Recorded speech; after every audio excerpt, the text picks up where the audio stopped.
Вълнарю! Вашката ти на газомари! Тя от страната с другите ви! А те ще ме свалиха те!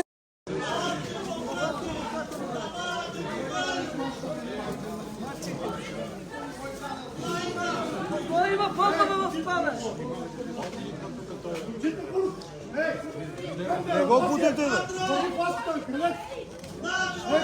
Предатели на отстъпници! Отстъпници!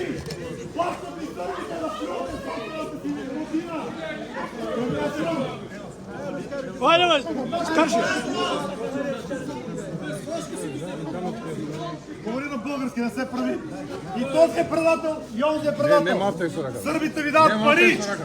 Сърбите ви дават маля! Що? Какво ще стане? Какво ще стане, бе? Митковски, предател! Не ми мавтай с ръката! Предател на България си ти, бе! Българи! Не мавтай с ръката! Предатели! Предатели! И ти! Райчо, дай се изважи. Назад, назад, назад, назад!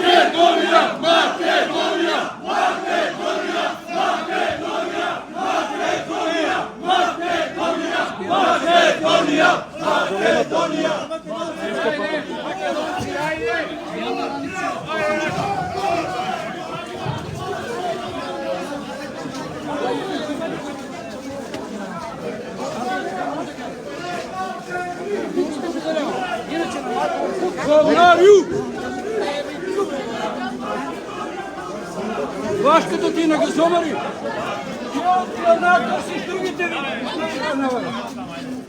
А те ще ме свалиха те на капкърци!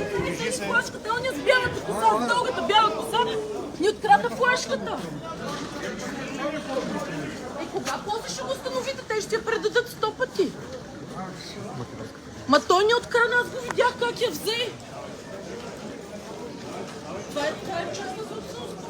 Как ще ни крада? За тебе само.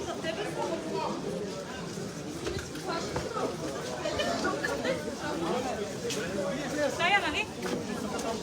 Не, другата, голямата. Кой с дългата подписа?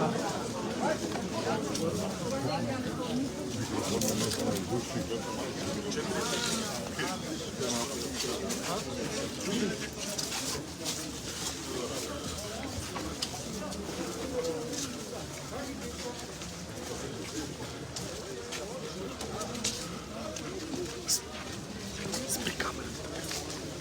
Не снима. Да пестим.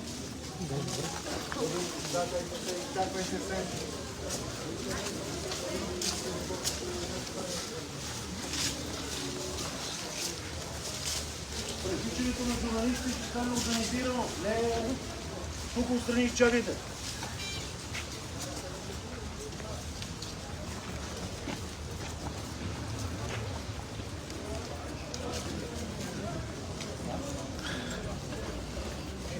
Уважаеми зрители, това, което виждате в момента, са хората, които присъстваха на официалното откриване на македонския клуб Никола Вапцаров в Благоевград. В момента те са тръгнали на шествие към централната градска част на града, където ще бъдат поставени цветя, доколкото разбрах, на паметника на Димитър Благоев, след това и на паметника на Гоце Делчев. Преди няколко минути в началото на това видео вие видяхте лека ескалация на напрежението, тъй като още от началото на деня пред македонския клуб в Благоевград имаше човек, който пускаше български песни. Той тръгна заедно с тях на шествие, но в един момент някой от тук присъстващите дръпна флашката и колоната съответно спря.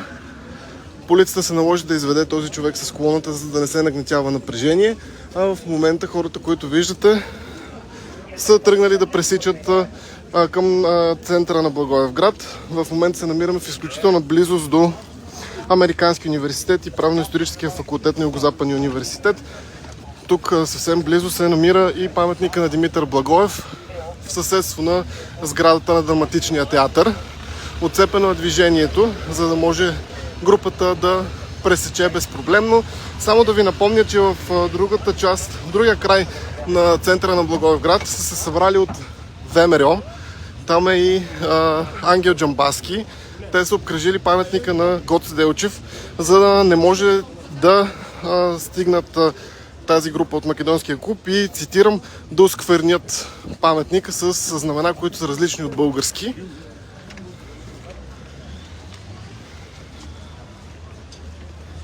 Къде се чували?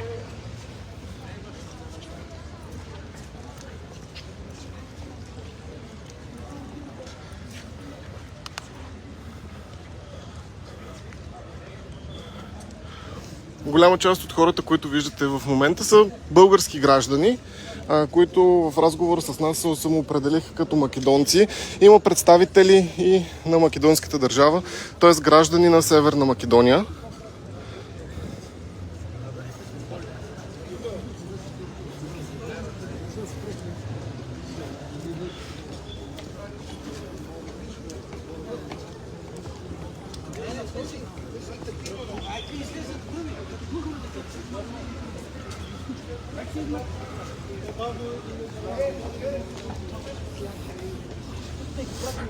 Сега предстои да разберем дали в момента, в който тази група, с която се движим ние, стигне до другата група, където се намира ВМРО, ще има ескалация на напрежението. В Благоевград са дисоциирани десетки полицаи и жандармеристи, именно за да може да не се стига до ненеобходими сблъсъци.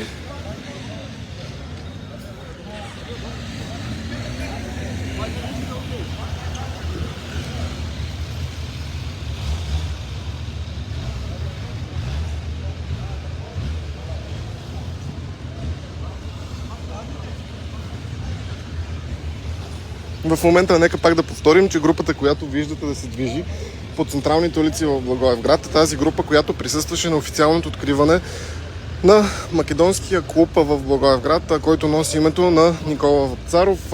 Знаете, вчера в новините ние ви показахме и какво мислят близките на Никола Вапцаров. Те заявиха, че това е най-голямата инвазия на Македония срещу България, както и че е най-голямата, цитирам, глупост.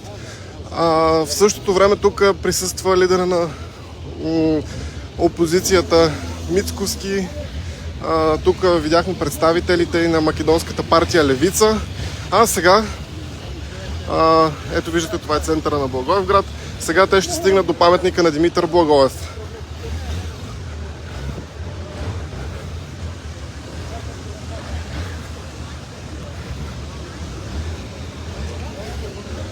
Тук по обясними причини представителите на ВМРО не са.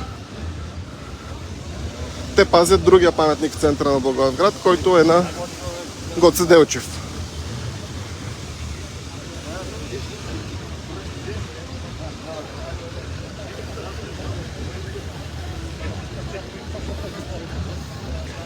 Театъра в Благоевград също се казва Никола Вапцаров, както се казва и новооткритият македонски клуб. Опитахме се да попитаме хората, които го учредяват, какво точно ще се случва в него.